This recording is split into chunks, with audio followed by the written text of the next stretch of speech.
When I was in high school, I usually did pretty well in classes that I was interested in. If I liked the subject matter, I usually got a really good grade in there, uh, maybe a B, and occasionally get an A out of it. And so those kinds of things, I really enjoyed going to those classes and learning, and I absorbed all that information very readily. Things like world history, and especially Pennsylvania history. I always loved learning about the state that I live in, and so that was always of a lot of interest to me. I liked science. I never saw science and religion as being opposed to each other. I always saw them as coming together and complementing each other. And so I was interested in learning about the scientific theories of how the world came into being and those sorts of things. Although I didn't do too well in chemistry class, in fact, my little chemistry group set the record for the biggest error that the teacher had ever seen in that class. And so I knew I didn't have a career in anything like that. But the class that I could never really get anything out of, and which I could not grasp, was Spanish. No habla español. I tried and I tried. In fact, when I first went in there, I thought it'd be really neat because then I could talk to other people and my parents wouldn't know what I was talking about.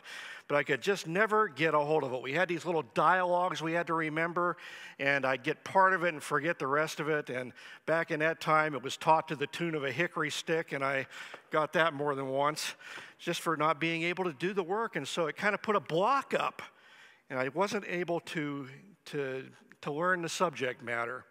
One grade period, I had A's and everything else and a D in Spanish, and that kept me off the honor roll. And so I felt that when I squeaked by in the end of that term that I had failed myself, that I had failed my parents' expectations, and it didn't matter that I'd done well in all those other classes, but the fact that I bombed Spanish stood out in my mind and made me feel like I had come up short. And sometimes I feel like that in the rest of my life as well. Things go well in most areas of my life, and then I say something I regret, or I neglect to do something that I knew I should have done, or my mind wanders off to places where I don't want it to be. And when that's the case, I feel disappointed in myself and unworthy before God. But you know, God did not create us to be successful at everything that we do. Baseball season is just getting underway. Started listening to some of the preseason games for the Pirates here this past week. I'm really excited about having baseball come back. It's one of my favorite sports. And so as I look at the lineup that they have coming up this year, there are a lot of new faces in there and a lot of old ones, but not everybody is good at everything. You can have a pitcher on your team that has the most strikeouts of anybody in the league, the fewest home runs given up, the best ERA of anyone, but he gets up to bat and he couldn't hit a ball with a 2x4. He can't do everything well. But yet, even though he might fail in that one aspect of it, he's probably got the biggest contract on the team because what he does do well, he does with great success. And so it's like that in our lives as well. We can't be good at everything. And so we need to look at what God has blessed us with being and make the most out of that. It's taken me a long time to come to understand that no one can be great or even good at everything. As a minister, there are counselors who can give you better advice than I can. There are preachers who can prepare and present a better message than what I can give to you. There are better administrators, which is one reason why that's not part of my job description here at Ingomar. I don't have to do administration anymore because I never liked doing that and I never did it very well. And so I'm glad about that. There are teachers that can teach better than I can, but you and I are what God created us to be. And so we take our lives, imperfect as they are, and we make them with God's help into the best and most useful lives they can become. God knows who I am, what I am, and what I can be because He created me, and that applies to your life as well. Amy Grant says it pretty well in her song, All I Ever Have to Be, which you may have heard somewhere along the way. The words go like this: all I ever have to be is what you've made me. Any more or less would be a step out of your plan. As you daily recreate me, help me always keep in mind that I only have to be what I can find. And all I ever have to be, all I ever have to be, all I ever have to be is what you've made me. All I ever have to be is what God made me. And that's all you need to be as well. It's interesting for me to think about how becoming more than what God created me to be is stepping outside of God's plan. We always want to be the best and the greatest that we can be at anything, don't we? And yet at the same time, if we exceed what God has planned for us to be, we're stepping out of God's plan. Sometimes our role is to defer and support rather than be a leader. Though if God calls us to be a leader and we decide to take a pass on it, that's outside of God's plan as well. I like to think of myself as being one of the tools in God's toolbox. You know, I've got this toolbox that I use from time to time. It's got all kinds of things in it.